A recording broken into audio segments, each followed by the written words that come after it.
আখের গুড় তৈরিতে কিন্তু আসলে কেমিক্যাল লাগে। এই কেমিক্যালের ভয়ে কিন্তু অনেকে গুড় খান না, কিন্তু একটু সচেতন হলে কেমিক্যাল ছাড়া আখের গুড় তৈরি করা সম্ভব। কিভাবে দেখুন, আখের গুড় যখন আখের রস মাড়াই করার পরে যখন আখের রস জাল করা হয়, এই জাল করার সময় মূলত আখের মধ্যকার যে ময়লাগুলো থাকে, রসের ময়লাগুলো থাকে, সেই ময়লাগুলো পরিষ্কার করতে হয়।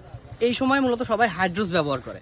হাইড্রোস কিন্তু আসলে আখের রস পরিষ্কার করার জন্য না, এটা মূলত কাপড় চোপড় থেকে শুরু করে ইন্ডাস্ট্রিয়াল বিভিন্ন ওয়ার্কে ব্যবহার করা হয় এই হাইড্রোসগুলো।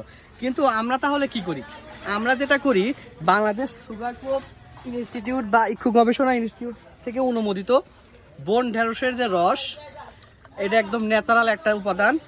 এই এই ডালটা পানিতে ভিজায় রাখলে এই রস তৈরি হয়, অনেক ঘন রস তৈরি হয়। এই ঘন রসটা পর্যাপ্ত পরিমাণে এই রসের মধ্যে, আখের রসের মধ্যে দিলে এখানকার যে ময়লাগুলো থাকে, ময়লাগুলো উপরে ভেসে ওঠে।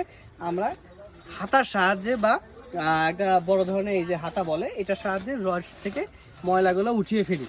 মূলত এভাবেই কেমিক্যাল ছাড়া আখের রস থেকে আখের মধ্যে, রসের মধ্যকার যে ময়লাগুলো পরিষ্কার করা হয়।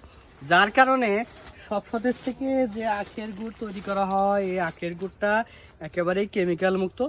আপনি আপনার পরিবারের বাচ্চা থেকে শুরু করে যে কোনো বয়সের মানুষের জন্য এই আখের গুড়টা নিশ্চিন্তে নিতে পারেন এবং খেতে পারেন।